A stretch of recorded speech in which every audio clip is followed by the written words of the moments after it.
Hello everyone, welcome to Lakshmi talks YouTube channel. ఈరోజు నేను మీకు చెప్పబోయే కథ పేరు రంగయ్య వ్యాపారం.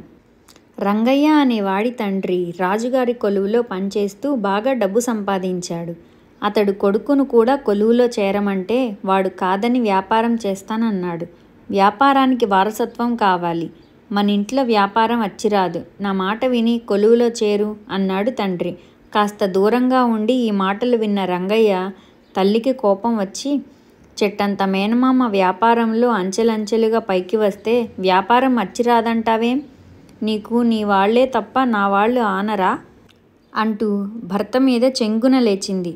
నువ్వు చెప్పేది నీ తమ్ముడు లోకనాథం గురించే కదా, వాడు కన్న కొడుక్కే వ్యాపార రహస్యాలు చెప్పడు, నీ కొడుక్కి చెబుతాడా? ఎక్కడో ఒక చోట శిక్షణ లేకుండా ఎవరైనా వ్యాపారంలో ఎలా పైకి వస్తారు అన్నాడు రంగయ్య తండ్రి.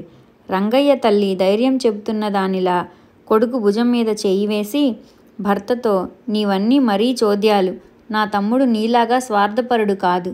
నగల దుకాణాన్ని కొడుక్కు అప్పచెప్పి తను మాత్రం ఇప్పటికీ కిరాణా దుకాణంలోనే చూసుకుంటున్నాడు. తన కూతురు మల్లిని మన రంగయ్యకి ఇవ్వాలనుకుంటున్నాడు. అడగాలే కానీ వాడు మన రంగయ్యను ఒళ్ళో కూర్చోబెట్టుకొని మరీ వ్యాపార రహస్యాలు బోధిస్తాడు అన్నది. తల్లిదండ్రులు ఇలా గొడవ పడుతూ ఉంటే రంగయ్య చిరాకు పడి, మీ గొడవ మీది, నా గురించి ఆలోచించరేం? నాకు సొంత తెలివి ఉంది, ఒకరి సలహా అక్కర్లేదు. వ్యాపారంలో నా అంతట నేనే రాణించగలను, అర్థమైందా అన్నాడు. అయితే మహా చక్కగా రాణించు, నేను మాత్రం పెట్టుబడికి ఒక్క పైసా కూడా ఇవ్వను అన్నాడు రంగయ్య తండ్రి. నేనిస్తానన్నది రంగయ్య తల్లి పట్టుదలగా.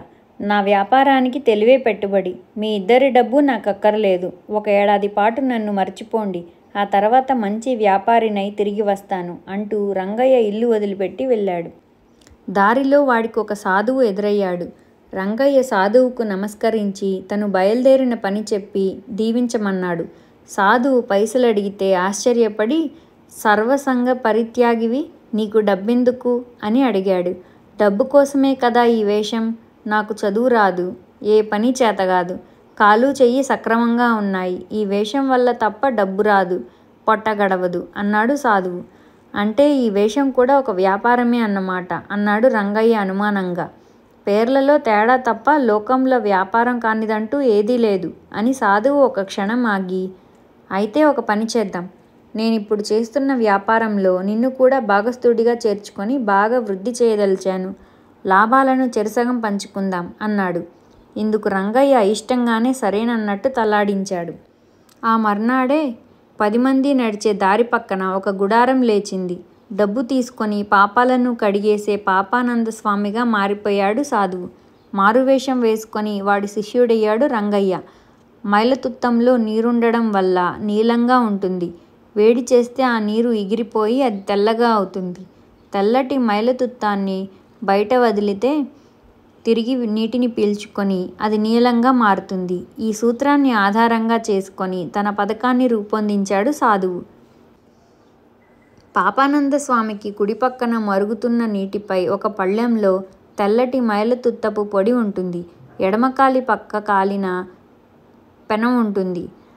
రంగయ్య డబ్బు తీసుకున్న వ్యక్తి చేతిలో తెల్లని పొడి వేసి కళ్ళు మూసుకోమంటాడు.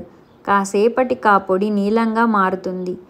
నీ శరీరంలోని పాపం విషమై ఈ పొడిలో ప్రవేశించింది, కళ్ళు తెరిచి చూసుకో అంటాడు రంగయ్య. పాపి కళ్ళు తెరిచి చూసి గజగజా వణికిపోతాడు. ఆ పొడిని సాధువు చేతిలో వేస్తాడు. సాధువు కళ్ళు మూసుకొని మంత్రోచ్చారణ చేసి ఆ పొడిని ఎడమ ప్రక్కన పెనం మీద వేస్తాడు. కొద్ది క్షణాల్లో ఆ పొడి తెల్లబడుతుంది. నీ పాపం గాలిలో కలిసిపోయింది, ఇక వెళ్ళు అంటాడు సాధువు. వాడు తృప్తిగా వెళ్ళిపోతాడు. సాధువు చిటికెడు పొడికి రూపాయి ధర పెట్టాడు. ఒకసారి వచ్చిన వాణ్ణి తిరిగి మళ్ళీ వచ్చేలా చేసేందుకు సాధువు ఇలా చెబుతూ ఉండేవాడు. మనిషి పుట్టుక పాపమయం. ఊపిరి పీల్చడంలో వదలడంలో కూడా కంటికి కనిపించని సూక్ష్మజీవాలను మనకు తెలియకుండా చంపుతూ ఉంటాం. మనం వేసే ప్రతి అడుగు మన చేత పాపాలను చేయిస్తుంది. అందువల్ల పాపాలు లేకుండా బ్రతకలేం. అట్లని పాపాలను పూర్తిగా కడిగేసుకోనూ లేం. మీ శక్తిని బట్టి మీలోని పాపాలను ఎంతో కొంత కడిగేసుకోవాలనే నేను ఇక్కడికి వచ్చాను. ఈ విధంగా మీకు పూర్తిగా కాకపోయినా ఎంతో కొంత ఉపశమనం కలుగుతుంది. ఇందువల్ల మళ్ళీ మళ్ళీ వచ్చినా ఆ పొడి ఇంకా ఇంకా నీలంగా మారుతూనే ఉన్నదేమన్న శంక పాపులకు కలిగేది కాదు. వచ్చిన పాపుల్లో కొందరు ఒక్క చిటికెడు పొడినే తీసుకునేవారు, కొందరు ఇంకా ఎక్కువ తీసుకునేవారు, కొందరు ఒక్కసారే వస్తే కొందరు ప్రతిరోజు వచ్చేవారు. అన్ని రోజులు గుడారం వద్ద ఎంతో సందడిగా ఉండేది. ఇలా కొన్నాళ్ళు జరిగాక ఒకరోజు రంగయ్య సాధువుతో, ఇప్పటికే చాలా సంపాదించాం, ఇక నువ్వు పాపానంద స్వామి అవతారం చాలించడం మంచిది అన్నాడు. సాధువు ఇందుకు ఒప్పుకోక ఇంకా సంపాదించాలన్నాడు. అయితే రంగయ్య సాధువుతో, అత్యాశకు పోతే ఉన్నదానికే మోసం వస్తుంది. ప్రపంచంలో మనం ఒక్కరిమే తెలివైన వాళ్ళం కాదు, ఇంకా చాలామంది ఉంటారు. మన వంటి వాళ్ళు అద్భుతాలు ప్రారంభించగానే వాళ్లకు అనుమానం వస్తుంది. అయితే వేలం వెర్రి జనాలు వాళ్ళ మాట వినరు ఆరంభంలో. ఆ వెర్రి తగ్గాక తెలివైన వాళ్ళు రంగంలో దిగి మన బండారం బయటపెడతారు. వ్యవహారాన్ని అంతవరకు రానివ్వకు అని హెచ్చరించాడు. దీనికి సాధువు కోపం తెచ్చుకొని, నిన్ను ముందు భాగస్థుడిగా చేర్చుకొని తర్వాత నా అంతవాణ్ణి చేసి నేను మరొక చోటుకు తరలిపోదామనుకుంటే ఇదా నువ్వు నాకిచ్చే సలహా అని సంపాదించిన డబ్బు లెక్కించాడు. మొత్తం 1,00,000 రూపాయలని తేలింది. సాధువు వాడికి 50,000 రూపాయలు ఇవ్వబోయాడు. కానీ వాడా మొత్తం తీసుకోక, నీ పాపభారంలో సగం నా నెత్తికెత్తబోతున్నావు, వద్దు, ఒక్క 5,000 ఇవ్వు చాలు, కాస్త తేలిగ్గా ఉంటుందన్నాడు. తర్వాత రంగయ్య సాధువు ఇచ్చిన డబ్బు తీసుకొని వేషాన్ని కాస్త మార్చుకుని మేనమామ లోకనాథం ఉండే త్రినాథపురం వెళ్ళాడు.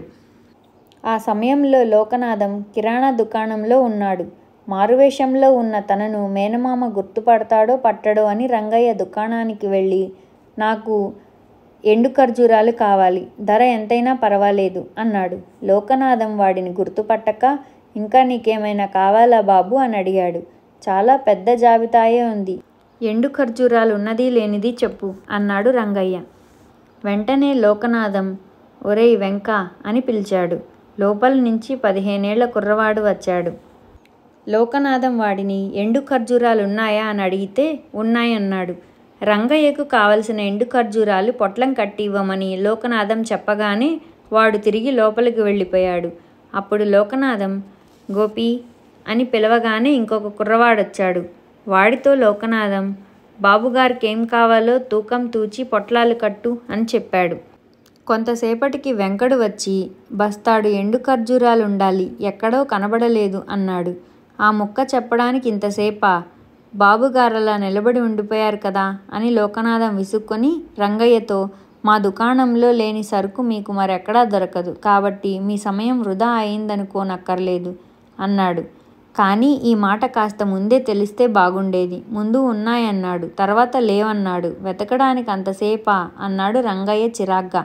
ఏం చేసేది బాబు, ఆ వెంకడికి అమ్మా నాన్న లేరు, పొట్ట గడించేందుకు వేరే దారి లేదు, అడుక్కునేందుకు పౌరుషం, కష్టపడి పని చేసుకొని బ్రతుకుతానంటాడు.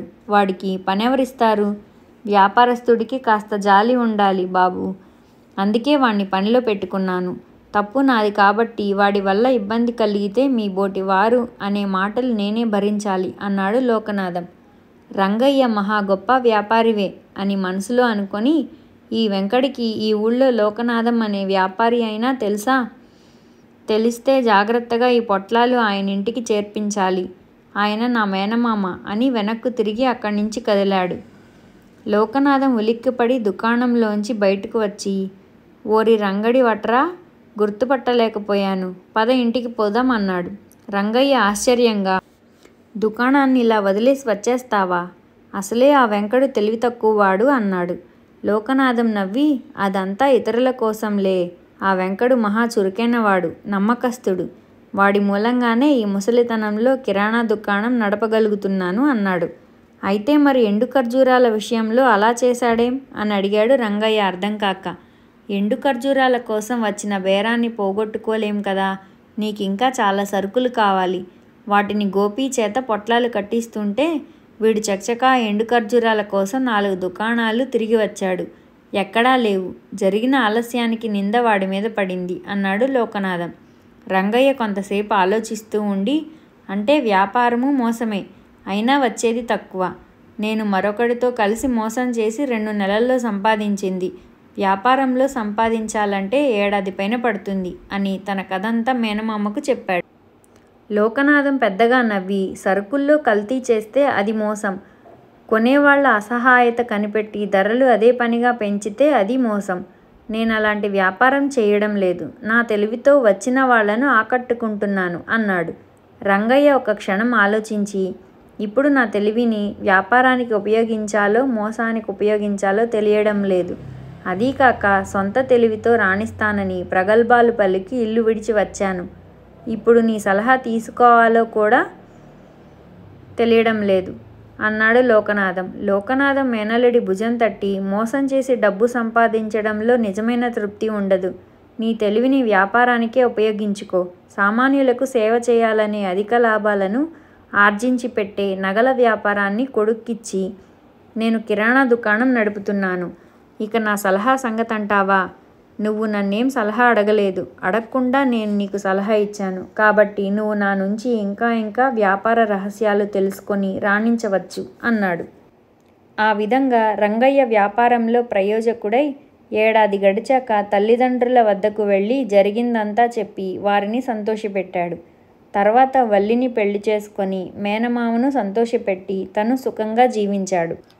ఫ్రెండ్స్, ఈ కథ మీకు నచ్చినట్లయితే ఇలాంటి మరిన్ని కథల కోసం వీడియోని లైక్ చేసి సబ్స్క్రైబ్ చేసుకోండి. ధన్యవాదాలు.